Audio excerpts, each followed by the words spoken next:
Assalamualaikum warahmatullahi wabarakatuh. Perkenalkan, nama saya Rizky Disno Santoso, mahasiswa Teknik Kimia Universitas Sriwijaya. Pada kesempatan kali ini saya akan menjelaskan tentang perancangan pabrik propanol pada mata kuliah perancangan pabrik kimia yang diampu oleh Ibu Dr. Laili Nurul Komariah, STMT. Nah, ini adalah data komoditi dari produk yang kita hasilkan, yaitu N-propanol, di mana memiliki nama dagang N-propanol, dan bisa dilihat di layar itu untuk nama lain, rumus kimia, dan sampai rumus bangunnya. Nah, produk yang kita hasilkan ini N-propanolnya dalam fasa liquid, tidak berwarna, dan sifat fisik dan kimianya bisa dilihat di layar. Nah, N-propanol ini memiliki fungsi, biasanya itu digunakan di industri farmasi sebagai pelarut, terutama untuk resin dan ester selulosa. Kemudian dia memiliki potensial penggunaannya ke depannya itu sebagai bahan bakar mesin, alternatif lah, pengganti bahan bakar fosil. Dikarenakan N-propanol ini memiliki nilai oktan yang cukup tinggi, yaitu 118, dan nilai anti ketukannya itu 108. Oke, jadi ini adalah paten atau rujukan yang digunakan dalam perancangan pabrik N-propanol ini.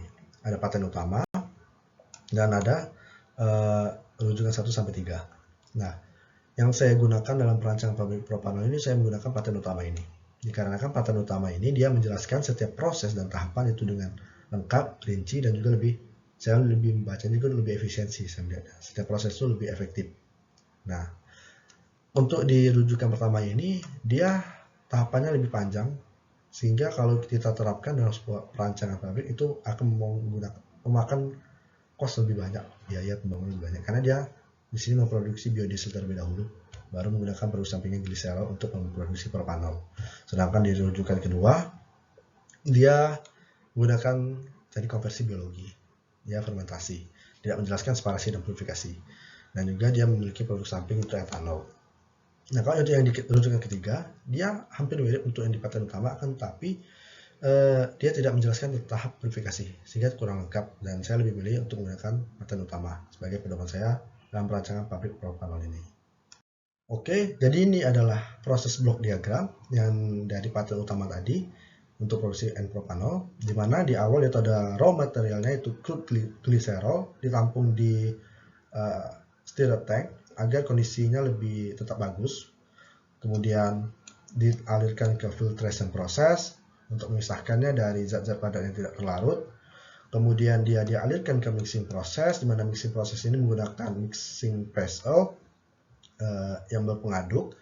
Gunanya sini untuk mencuci gliserol tadi agar didapatkan gliserol yang lebih murni, kemudian 10-60%. Kemudian dia dipanaskan agar berguna di mixing proses yang kedua ini, itu di static mixer ini, sehingga campuran gliserol dengan hidrogen ini lebih homogen, lebih mudah tercampur.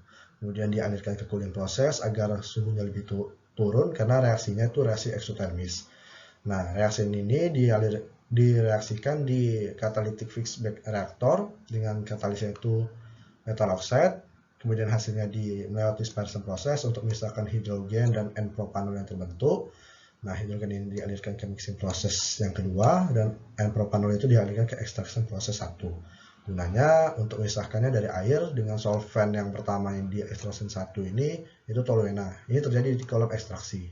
Nah, kemudian dialirkan ke kolom ekstraksi kedua untuk melewati tahap proses ekstraksi kedua, yaitu dia menggunakan solventnya itu NNP, N-methyl propylenol. Nah, di sini didapatkan produk berupa N-propanol, dan NNP plus toluene tadi dia dialirkan ke proses evaporasi agar terpisah, sehingga bisa dimanfaatkan kembali toluene dan NNP tadi. Nah, berikut ini adalah detail deskripsi proses dari blok diagram. Oke, jadi ini adalah data impor propanol di Indonesia selama 8 tahun terakhir dari website BPS. Kita lihat itu cukup tinggi, meningkat setiap tahunnya. Kemudian untuk kita forecast selama 10 tahun ke depan, perkiraannya itu juga cukup tinggi, menyentuh angka 54 juta. Berikut adalah data ekspor propanol di Indonesia, tidak terlalu banyak, tetapi perkiraan di 10 tahun ke depan akan terus terjadi peningkatan. Maka perkiraan kapasitas pabrik propanol yang akan saya bangun yaitu 50.000 ton per tahun. Melihat kemungkinan 10 tahun ke depan, kebutuhan propanol di dunia dan di Indonesia akan terus meningkat, karena propanol sangat berpeluang menjadi bahan bakar alternatif. Terima kasih. Wassalamualaikum warahmatullahi wabarakatuh.